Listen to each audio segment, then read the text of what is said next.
Thanks, James, for the introduction. Hi, everyone. It's Tom again. I want to share a second light bulb insight with you, and this is about the topic I want to talk about is about expert fallacy, and I want to argue that expert fallacy really is the mother of all screw ups. The question that I would like to explore is the question why so many experts seem to make such bad predictions. Why do experts fail?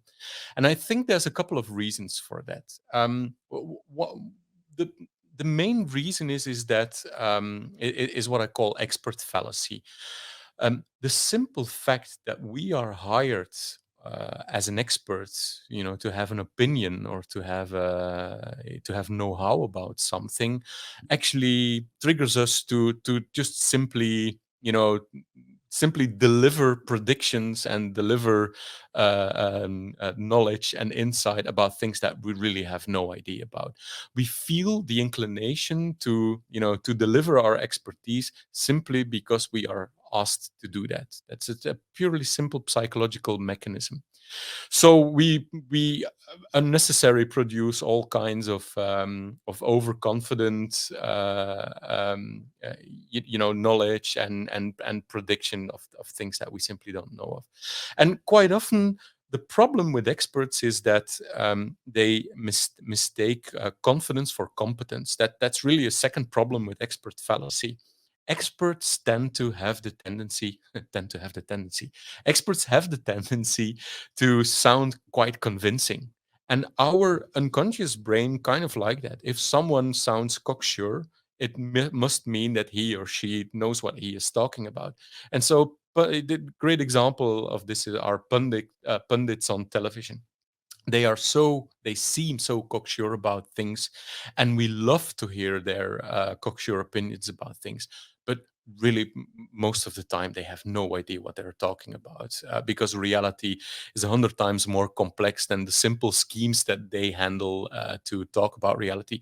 And actually, quite often, if you think about it, like for instance, if you would have pundits on Fox TV in America, they all look through their very specific, highly conservative, highly how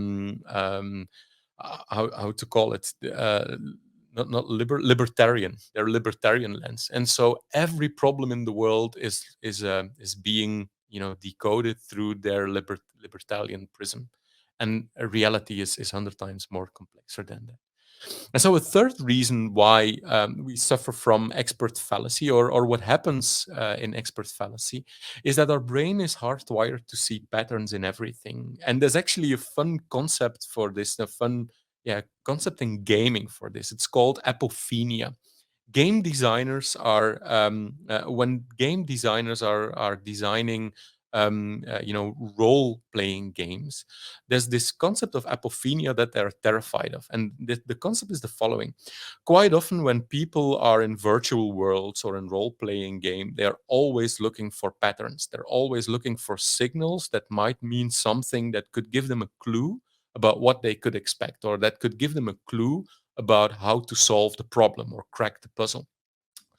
But the problem, of course, is that when your brain is highly instructed to look for clues, you will find clues, even when there are none. And so the problem is, for instance, when in a virtual world they suddenly stumble upon a piece of wood that is directed in a particular direction, as an example, it must mean something. It must mean that we have to look for the solution in that direction. Whereas this piece of wood might be just there by silly coincidence. And so these people in these games tend to completely get lost in looking for a pattern that simply isn't there. Well, it turns out that our brain does that all the time. We are looking for patterns that simply aren't there, and we base our analysis, of reality, based on the patterns that we simply project upon reality. And so a good pundit is really good at seeing patterns in everything, but that don't explain anything.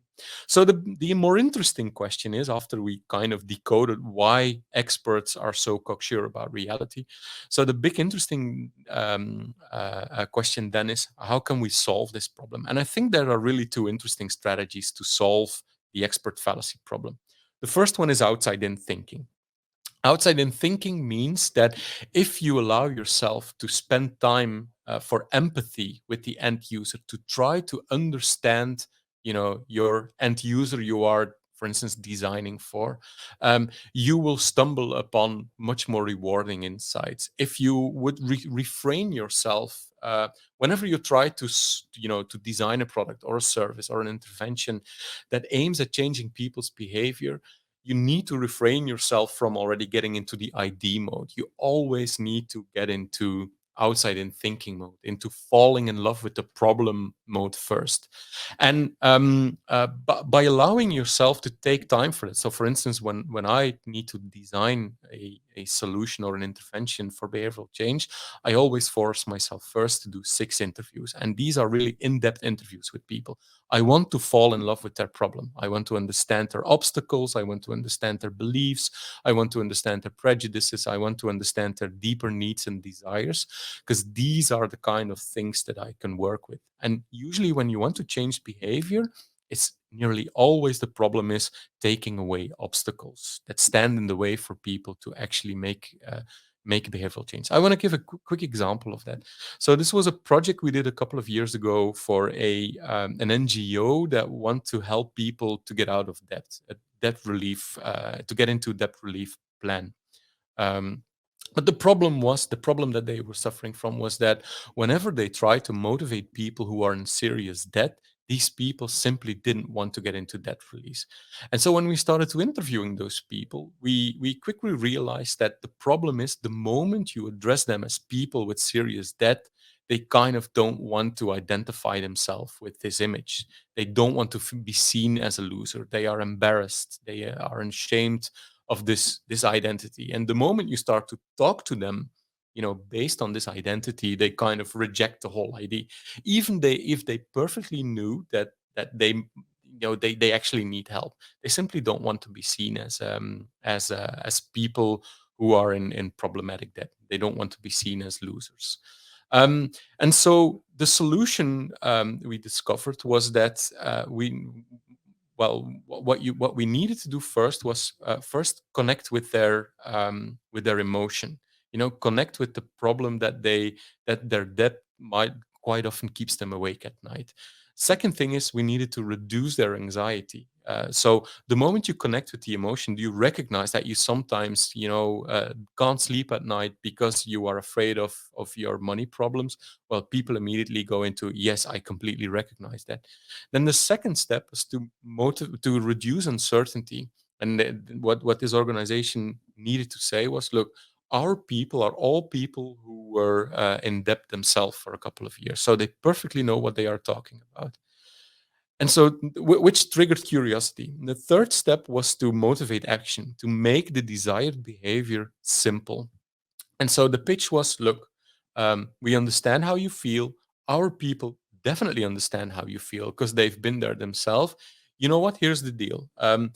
Why don't we simply book a meeting, simply book an appointment and see if there's a match, if there's a click. If you don't like what this person can offer, then you're completely free to not accept and to not accept the free offer that we can provide you.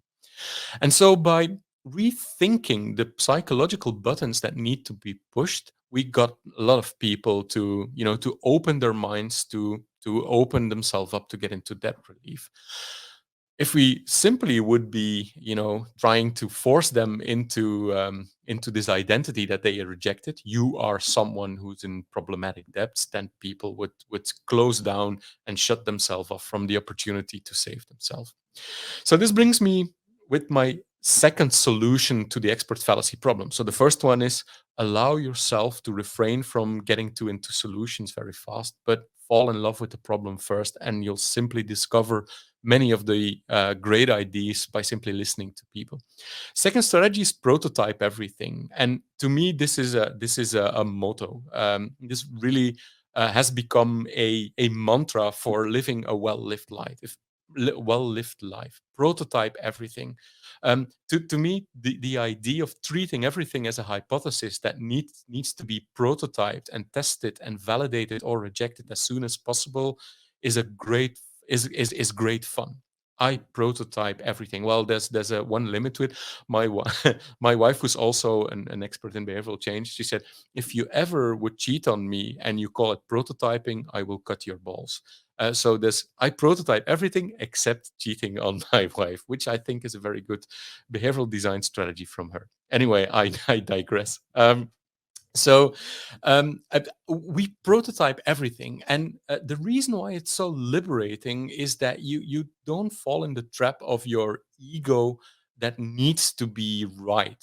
You know, when we act as experts, our ego can't stand the idea that we might be wrong, because that would kind of defy the whole purpose of being an expert.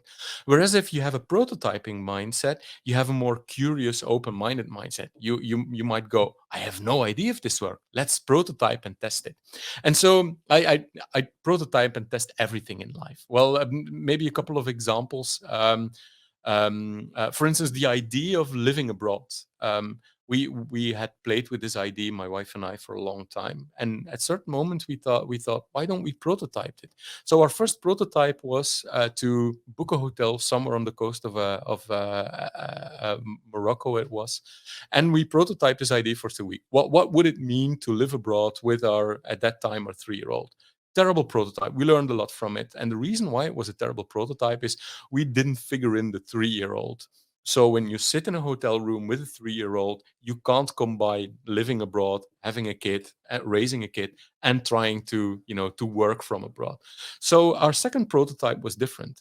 We decided to figure out if what would happen if one of us would with every other month, one of us would simply book a house or an apartment or a studio or whatever for 4 days to simply work from abroad, because this living abroad thing wasn't just about living in a different country for a year or 2 year. It was what would happen if we spend much more time living abroad. And turns out that this prototype taught us a lot.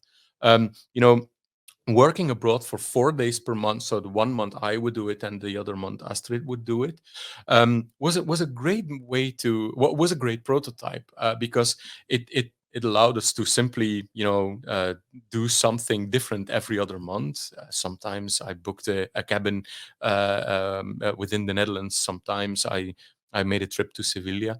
Um, uh, but what happened was the other was forced to spend 4 intensive days with the little one, and turns out that these 4 days, these days on their own with the kid, turned out to be incredibly qualitative. It was just like, for instance, a dad daughter 4 days that I would normally never have.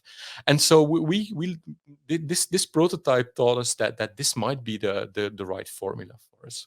Um, and a different example, we once prototyped. I'm going to give you an example of a prototype that didn't work. For instance, we wanted to organize a training in Singapore 2 years ago, and we thought, why don't we simply put up a landing page, organize an event, and see if we can get 15 people to attend that event.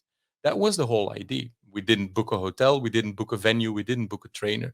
We simply prototyped the idea if we could succeed in finding 15 people who would attend the training. And it was a great failure, because we quickly learned, without spending too much money and simply setting up a Singapore office, that at that point we weren't capable yet of recruiting 15 people to attend that training. And it was a failure that we could celebrate, because for a couple of thousand, it wasn't even a couple of thousand euros, it was far less, we discovered that we weren't ready yet for Singapore. Whereas if we hadn't prototyped that idea, we would probably have failed much more spectacular. So why does this matter? Well, if you get rid of the expert fallacy and you treat everything as an experiment, you can never fail. Because the only thing you can do is that you simply learned one way that didn't work. And it actually brings you in a different mindset. It brings you in a much more curious, playful mindset. Because and what actually happens is that it also reduces authority in a room. Because now we can simply, even if an authoritative person would say, "I think this is the solution," what we can now always do is says, that's a great, interesting hypothesis. Let's test it.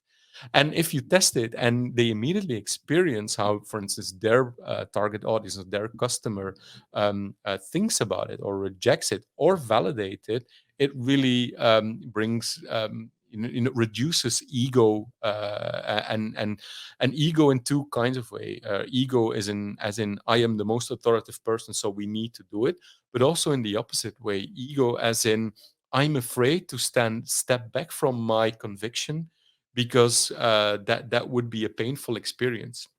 If you can design a approach through prototyping everything in which you treat it as an interesting hypothesis that you can prototype and test, then ego simply disappears from the room.